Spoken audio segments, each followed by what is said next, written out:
दोस्तों स्वागत है आपका अपने से यूट्यूब चैनल इडू स्पीक 234 में। दोस्तों आज की वीडियो में हम लोग लेकर आ गए हैं हिंदी का जो है बहुत ही महत्वपूर्ण प्रश्न 2 मार्क्स वाले। जितने भी आपके सवाल पूछे जाते हैं वो डायरेक्ट दोस्तों आज की इस वीडियो में आप तक पहुंच जाएंगे। ठीक है, तो बहुत ही इंपॉर्टेंट रहने वाला है। कुल दोस्तों आपका 10 से 15 क्वेश्चन रहने वाला है। ठीक है, तो वीडियो पर एंड तक आप लोग बने रहिएगा।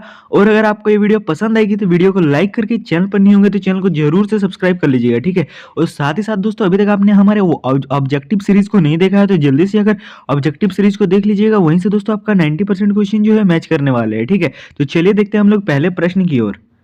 तो चलिए देखते हैं दोस्तों पहला प्रश्न हमारा। ठीक है, तो यहाँ पर दोस्तों हमारा पहला प्रश्न रहने वाला है कि प्रश्न एक, चश्मे वाले को देखकर हवलदार साहब अवाक क्यों रह गए थे। तो हवलदार साहब ने सोचा था कि कैप्टन कोई फौजी या आजाद हिंद फौजी का सिपाही होगा, परंतु जब उन्होंने एक बूढ़े मड़ियल से लंगड़े आदमी को देखा तो वे उसकी सादगी और देशभक्ति को देखकर अवाक रह गए थे। ठीक है, तो दोस्तों ये बहुत ही महत्वपूर्ण प्रश्न है, तो इसको आप लोग जरूर से याद करके रखिएगा।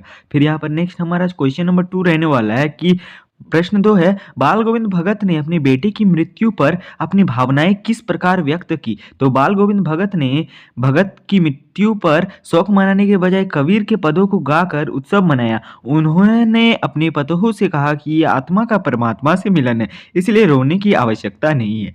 फिर चलिए देखते हैं हम लोग नेक्स्ट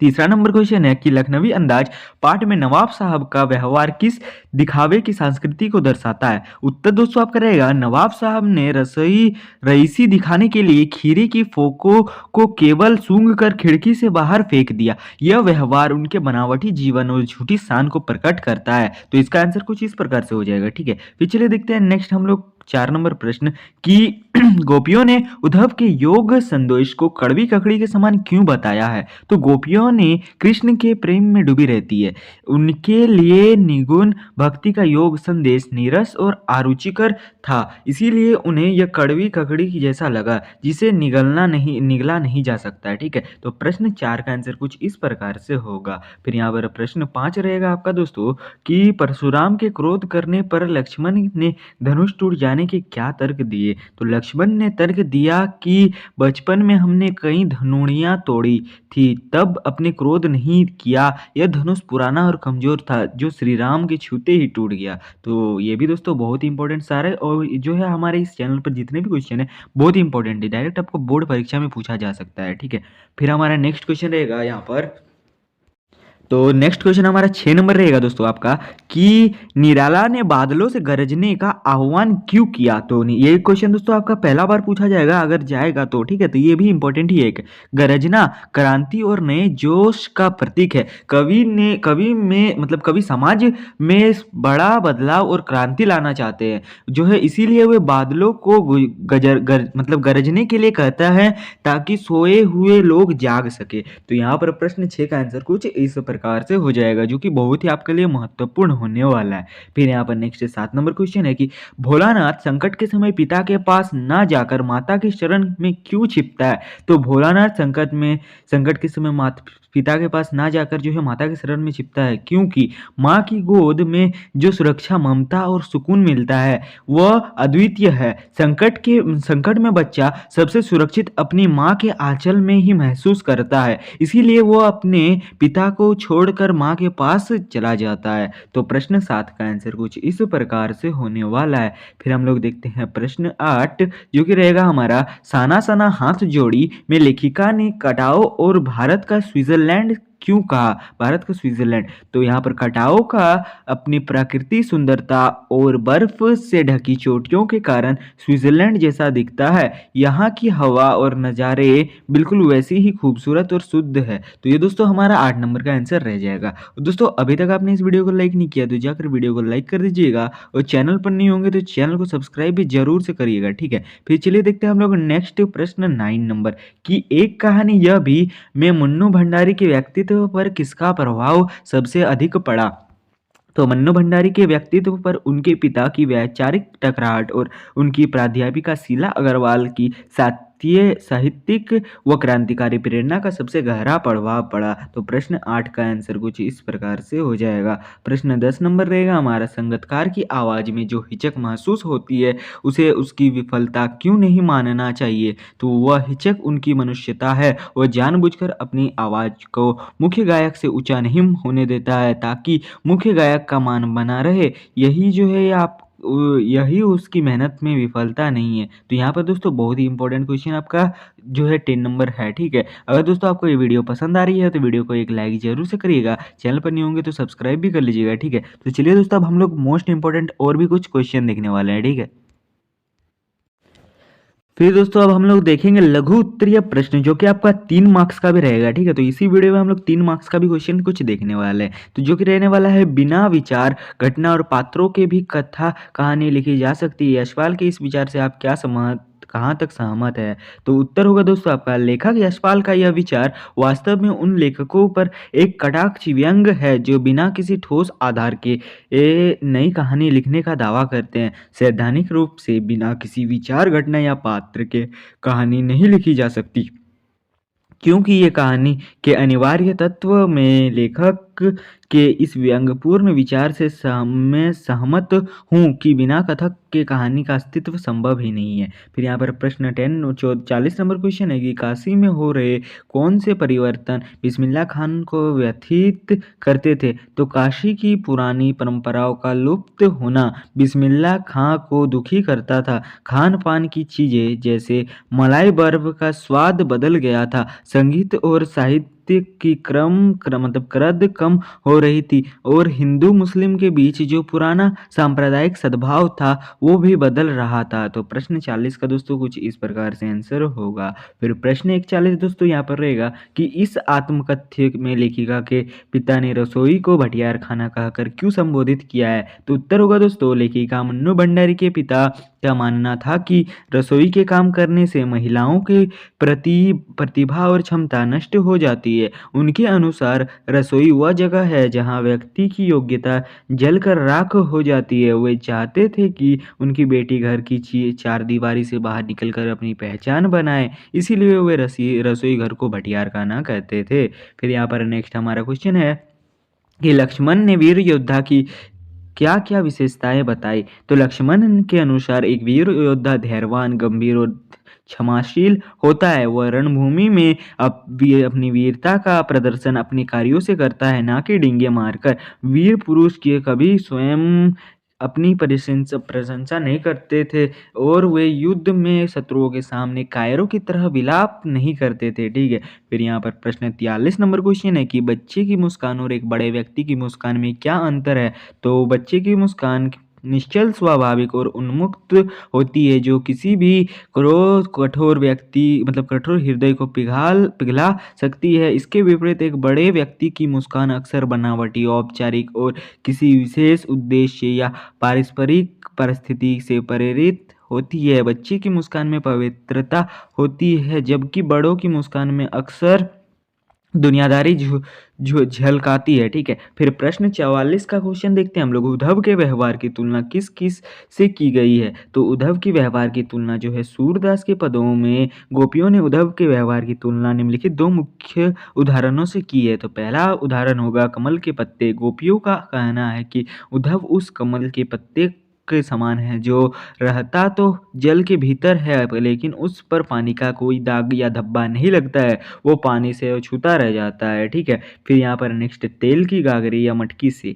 तो उद्धव उस तेल लगी मटकी के समान है जिसे पानी में डुबाने पर उस पर पानी की एक भी बूंद नहीं ठहरती। अर्थ होगा, गोपियां व्यंग करती है कि उद्धव प्रेम के सागर श्री कृष्ण के पास रहते हुए भी उनके प्रेम के प्रभाव से पूरी तरह अछूते या विरक्त रहे हैं, ठीक है। फिर प्रश्न 45 का क्वेश्चन है कि कवि की आंख फागुन की सुंदरता से कार्यों क्यों नहीं हट रही है? तो यह प्रश्न सूर्यकांत त्रिपाठी निराला की कविता अट नहीं रही है से है। कवि की आंख फागुन की सुंदरता से इसलिए नहीं हट रही है क्योंकि जो है अद्वितीय सौंदर्य फागुन वसंत ऋतु के महीने में प्रकृति का सौंदर्य अपने चरम पर होता है। चारों तरफ हरियाली, लाल हरे पत्ते और रंग बिरंगे फूल खिले हैं होते हैं, ठीक है। फिर व्यापकता दोस्तों आप करेंगे यहाँ पर प्रकृति की यह शोभा इतनी अधिक और व्यापक है कि वह वातावरण में सीमा नहीं पा रही थी, अट नहीं रही है। ये जो आपका ये हो जाएगा सम्मोहन हो जाएगा। यह दृश्य इतना मनमोहक और सुखद है कि कवि इस पर मुग्ध हो गए हैं। वो चाहकर भी इस प्रकृति सुषमा से अपनी नजरें नहीं हटा पा रहे हैं। तो यहाँ पर इसका आंसर कुछ इस प्रकार से होगा। फिर प्रश्न 46 का क्वेश्चन हमारा है कि आपके विचार से भोलानाथ अपने साथियों को देखकर सिसकना क्यों भूल जाते हैं। तो उत्तर हो जाएगा यहाँ पर भोलानाथ एक छोटा सा बच्चा है और बच्चों का स्वभाव बहुत ही कोमल और चंचल होता है। बच्चों को खेल कूद और अपने दोस्तों का साथ सबसे ज़्यादा प्यारा होता है। जब भोलानाथ गुरुजी की डांट या किसी डर के कारण रो रहा होता है, उसी समय अगर आप अपने मित्र मंडली या दोस्तों के समूह को खेलते कूदते देख लेते हैं तो उसका भी मन खेलने के लिए मचल उठता है। खेलने का आनंद और दोस्तों का साथ उसे इतना आकर्षित करता है कि वो अपना दुख और रोना सिसकना तुरंत भूल जाता है और खुशी खुशी उनके खेल में शामिल हो जाता है, ठीक है। यह बाल मनोविज्ञान को दर्शाता है कि बच्चे के लिए दुख से बड़ा आकर्षण खेल होता है, ठीक है। फिर प्रश्न 47 होगा हमारा कि बाल गोविंद भगत की दिनचर्या लोगों के लिए अचरज का कारण क्यों बन गई थी। तो बाल गोविंद भगत की दिनचर्या लोगों के लिए अचरज हैरानी का कारण इसीलिए थी क्योंकि वे अपने नियमों का पालन बहुत कठोरता और दृढ़ता से करते थे। यहाँ पर अब हम लोग देखेंगे कठोर अनुशासन। वे प्रतिदिन बहुत सुबह में उठकर 2 मील दूर नदी में स्नान करने जाते थे, चाहे मौसम कैसा भी हो। कड़ाकों की सर्दी, दांतों खिटखिटाने की वाली भयंकर सर्दी में भी वे खुले बदन पोखरे के ऊंचे जो है भिंडे पर बैठकर खंजड़ी बजाते और कबीर के पद पूरे जोश के साथ गाते थे। गाते गाते वे इतने मग्न हो जाते थे कि सर्दी में भी उनका माथे पर पसीना आन चमकने लगता था, ठीक है। फिर बुढ़ापे में जवानी जैसी ऊर्जा वे वृद्ध थे, लेकिन उनकी चुस्ती फुस्ती और कार्य क्षमता नवयुवकों जैसी थी। बुढ़ापे और नित्य नियम में कभी बाधा नहीं बनी थी। तो यहाँ पर दोस्तों इस प्रकार से है। सच्चाई और ईमानदारी में भी दोस्तों मतलब इसका कार्य ये दिया है। तो ये आपका लॉन्ग क्वेश्चन है, बहुत ज़्यादा वाला 5 नंबर वाला क्वेश्चन, ठीक है। 5 नंबर में आपका पूछा जाएगा। तो वे कभी भी झूठ नहीं बोलते थे, ना ही किसी की चीज़ को बिना पूछे इस्तेमाल करते थे। उनका व्यवहार इतना खरा था कि वे लोग उसे देख कर दंग रह जाते थे, ठीक है। फिर यहाँ पर प्रश्न 48 नंबर क्वेश्चन है कि कवि ने बच्चों की मुस्कान के सौंदर्य को किन किन बिंबों में के माध्यम में व्यक्त किया। तो कवि नागार्जुन ने बच्चों की दंतुरित मुस्कान के सौंदर्य को व्यक्त करने के लिए निम्नलिखित बिंबों उपमानों का प्रयोग किया है। मृतक में भी जान डालना। कवि का कहना है कि बच्चे की मुस्कान इतनी मनमोहक होती है कि वह मरे हुए व्यक्ति या उदासीन जीवन में भी जान डाल सकती है। कमल का खिलना। बच्चे का धूल से सना शरीर देखकर ऐसा लगता है मानो तालाब को छोड़कर कमल का फूल उसकी झोपड़ी में ही खिल गया हो। फिर यहाँ पर पत्थर का पिघलना। बच्चे की मुस्कान इतनी प्रभावशाली है कि कठोर हृदय वाला व्यक्ति भी पिघल कर जो है जल बन जाता है, यहाँ पर समृद्ध हो जाता है। शेफालिका के फूल।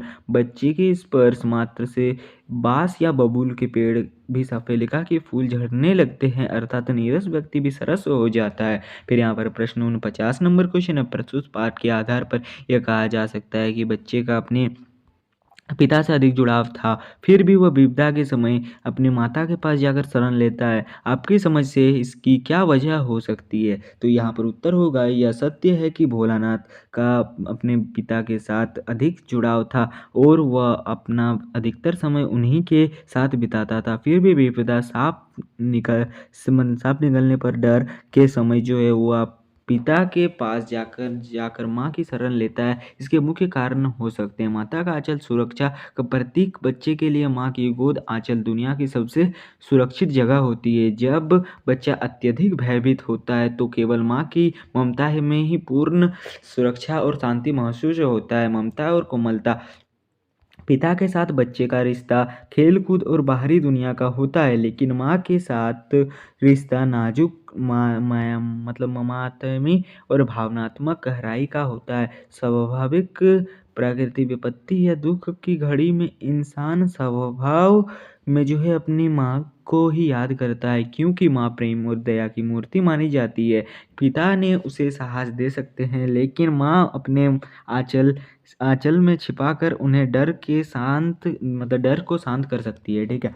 फिर हम लोग का प्रश्न 50 का यहाँ पर आंसर देखेंगे हम लोग कि दिए गए संकेत बिंदु के आधार पर निम्नलिखित में से किसी पर पर एक निबंध लिखिए। तो यहाँ मेरा या ये दो देख लीजिए आपका दिया हुआ है। तो आंसर मेरा राज्य झारखंड कुछ इस प्रकार से होगा। भूमिका लिखना है। झारखंड का शाब्दिक अर्थ झाड़ झाड़ियों और वनों का प्रदेश जो है यहाँ पर दिया हुआ है। 15 नवंबर को यहाँ पर जो है स्वतंत्रता सेनानी भगवान बिरसा मुंडा की जयंती के अवसर पर या बिहार के लोग यहाँ पर कुछ इस प्रकार से होगा, ठीक है। अब दोस्तों ये जो है आपका कुछ इस प्रकार से हो जाएगा, देख लीजिएगा आप लोग थोड़ा पॉज करके झारखंड का ये। फिर पत्र लेखन से भी देखिए दोस्तों एक आएगा। तो परीक्षा भवन पत्र लेखन इंपॉर्टेंट है, तो आप लोग को ये मेरे टेलीग्राम चैनल पर मिल जाएगा, तो आप लोग टेलीग्राम चैनल को ज्वाइन कर लीजिएगा।